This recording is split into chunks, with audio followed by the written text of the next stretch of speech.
Alors, on est allé au CES, on a regardé, on a fait plein de stands et on en a un peu pris plein l'essence.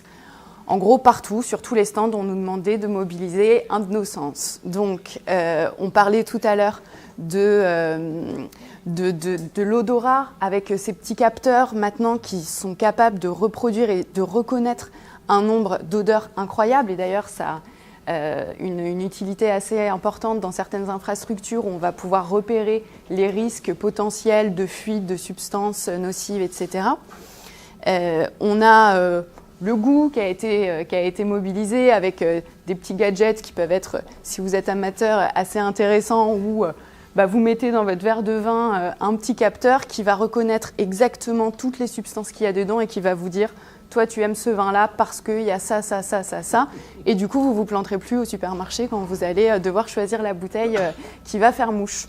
Donc voilà, il y a des gadgets un petit peu dans tous les sens, mais on a surtout remarqué que c'est la vue, le visuel. Donc on a la réalité augmentée, on a dans chaque grand stand, donc là c'était LG, des espaces complètement immersifs, la 8K, la fameuse, vous avez dû en entendre parler, innovation présentée comme innovation majeure du CES. Bon, en l'état, ça ne va pas nous changer la vie tout de suite puisque les écrans ne sont pas du tout calibrés pour, à part ceux qu'il y avait sur les stands. Mais bon, c'est vrai que le rendu est quand même assez dingue de réalisme. Mais bon, on se dit so what pour l'instant. La reconnaissance faciale qui est absolument partout. Vous passez devant un truc pendant 2 secondes, on vous dit quel âge vous avez. Si vous êtes un homme ou une femme, on vous dit même si vous êtes content. Des fois que vous ne saviez pas si vous étiez vraiment content. Donc on vous dit neutre. J'ai fait le test, on fronce les sourcils. Là, elle n'est pas contente. Donc voilà. Effectivement, donc la 8K avec les écrans qui... quand vous éteignez la télé, c'est pénible d'avoir un écran noir. Donc on vous met des tableaux de maîtres. Et puis la réalité virtuelle. Donc on en a beaucoup parlé, et alors là ils ont inventé des trucs assez sympas, c'est que le problème de la réalité virtuelle, c'est qu'au bout d'un moment ça donne quand même un petit peu la nausée, et donc pour éviter ça, on vous a fait des pédales que vous mettez donc à vos pieds. Alors Bertrand a testé, il pourra vous raconter ça, et en fait vous marchez vraiment dans ce que vous voyez, ce qui fait qu'en fait vous êtes stable dans l'espace, et donc vous n'avez plus la nausée. Donc ça, c'est génial, le visuel partout.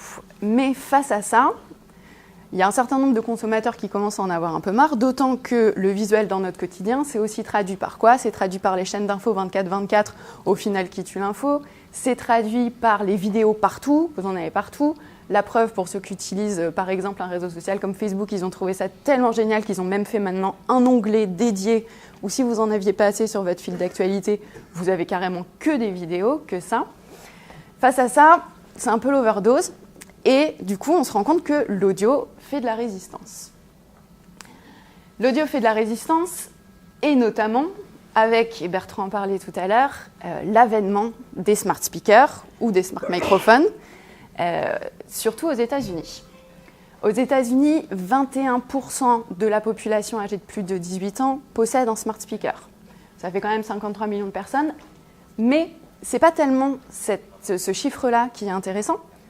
Ce qui est intéressant, c'est de voir qu'entre 2017 et 2018, le nombre de speakers possédés par individu a évolué. Donc en fait, les Américains n'achètent plus qu'un seul smart speaker, ils en achètent plusieurs et ils vont équiper petit à petit toutes les pièces de la maison. Donc là, on voit qu'aujourd'hui, on a basculé et sur la majeure partie, on est à 2 ou 3 ou plus smart speakers dans la maison. Alors il faut dire que les Américains, ils étaient un peu mieux préparés que nous. Depuis les années 70, ils sont habitués à avoir du son dans toutes les pièces de la maison avec des interrupteurs différents par pièce. Mais bon, pour l'instant, l'Europe passe un petit peu à côté, mais on peut imaginer que c'est une tendance qui va arriver. On estime qu'entre 2021 et 2023, il y aura plus de smart speakers dans le monde que d'individus. Je ne sais pas si c'est réjouissant comme perspective, mais en tout cas, ce sont les prédictions. Et pourquoi ça marche? Pourquoi l'audio revient en force? Et pourquoi les smart speakers, les Américains adorent ça? On nous explique à une conférence au CES que c'est parce que it's the sound that makes your heart go. Parce que l'audio est lié aux émotions et l'audio, c'est le premier canal qui va déclencher chez vous des émotions. Et la preuve, c'est qu'on peut même tomber amoureux uniquement d'une voix. Et donc, c'est pour ça que ça marche. Alors du coup, au CES, on a vu plein d'applications qui sont liées à la voix et liées à ces smart speakers. Je ne sais pas si vous avez vu ça. Certains savent ce que c'est. Ça, c'est l'invention, mais vraiment dont tout le monde avait besoin. Je ne sais pas comment on va faire pour s'en passer, de colère. Alexa, flush the toilet. Donc, ce sont les toilettes connectées. Et du coup, voilà, c'est vrai que c'était tellement pénible de tirer la chasse. Grâce à Alexa, demain, vous n'aurez plus besoin de tirer la chasse.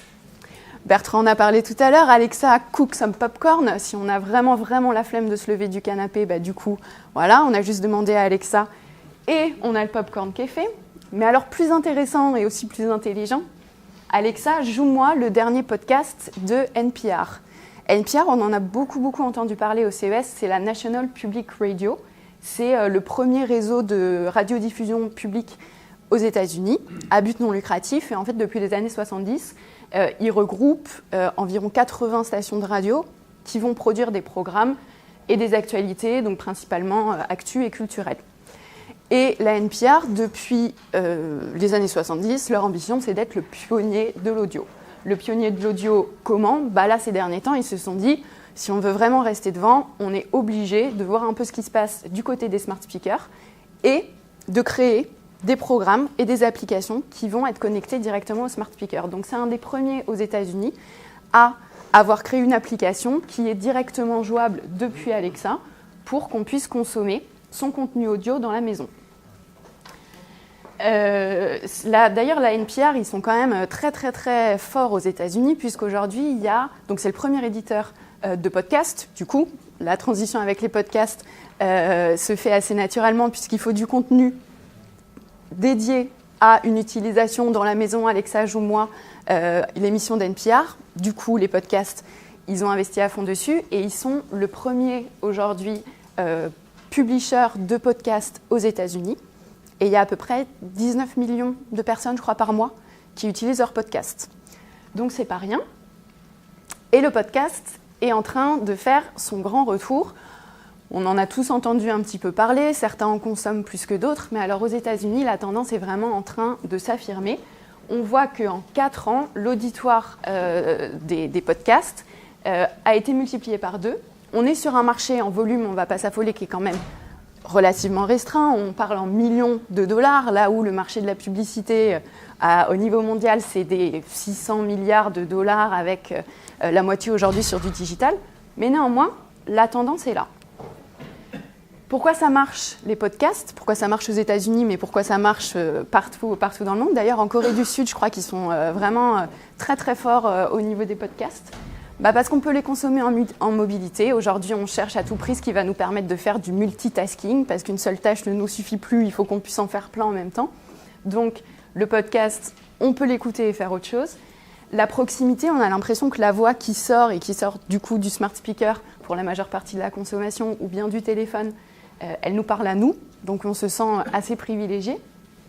La variété et la qualité, puisqu'il y a beaucoup de podcasts qui sont produits, souvent sur des sujets culturels, de l'actu, et là où la vidéo pêche un peu parfois sur sa qualité, l'audio ne supporte pas la médiocrité, donc du coup les contenus des podcasts sont le plus souvent soignés.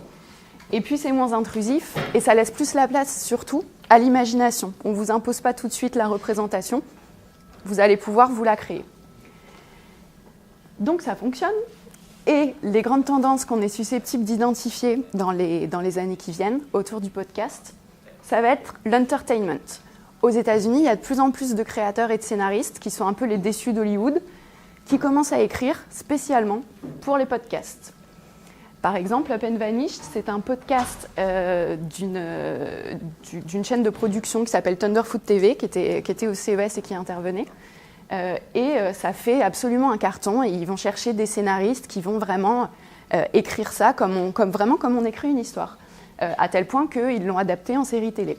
Donc en fait, on va avoir une consommation des podcasts un peu comme on aura une consommation des séries télé, avec même des communautés, et donc la discussion le matin au café, au boulot, ça va être « Oh, t'as écouté le dernier épisode de Game of Chairs en podcast, ah ouais, c'était super », voilà. Donc on va vraiment avoir un engouement et une variété des contenus qui va se tourner également vers le divertissement.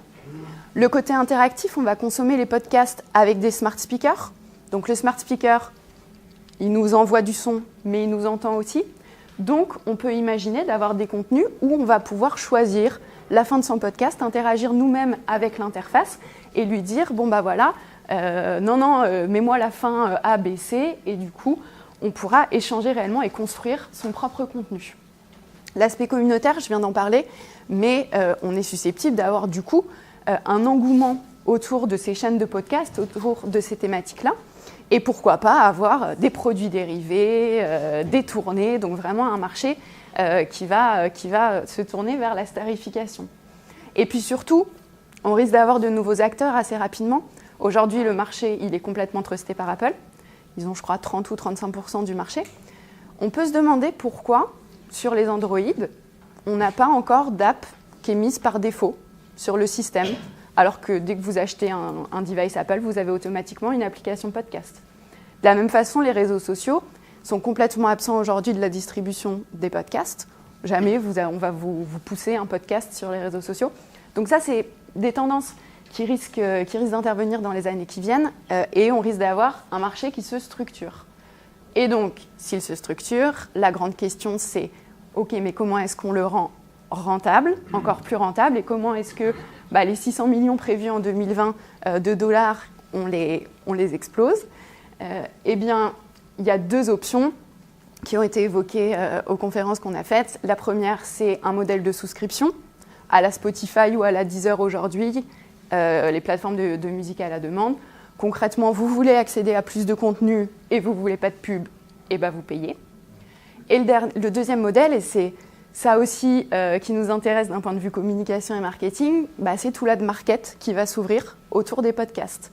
Ça veut dire que demain, les marques, elles vont pouvoir, au lieu de faire de la pub télé, au lieu de faire de la pub digitale, elles vont pouvoir communiquer autour d'un podcast. Aujourd'hui, NPR, la National Public Radio, la raison pour laquelle ils ont réussi à produire autant de contenu de qualité, c'est parce qu'ils avaient des sponsors.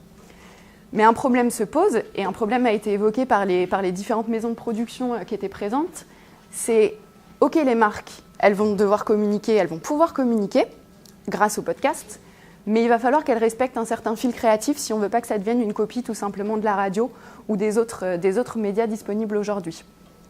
Et donc du coup, les marques, elles vont devoir toucher du doigt et de façon plus nette ce dont elles entendent parler depuis des années, qui est le brand content, et elles vont devoir mettre en pratique un réel storytelling, donc une réelle narration, pour éviter l'effet, ce podcast, ce drame philosophique vous est présenté par la lessive tout doux, là on ne sera vraiment pas dans le modèle. Donc le podcast aujourd'hui il plaît parce que c'est du contenu qui est de qualité, c'est du contenu intéressant. On pense que ça peut être un terrain de jeu très intéressant pour les marques, mais il va falloir qu'elles repensent un tout petit peu la façon dont elles communiquent. Et il y a de grandes chances que ce soit effectivement un terrain de jeu très intéressant pour elles. Et donc, to be continued, puisque nous sommes dans le storytelling.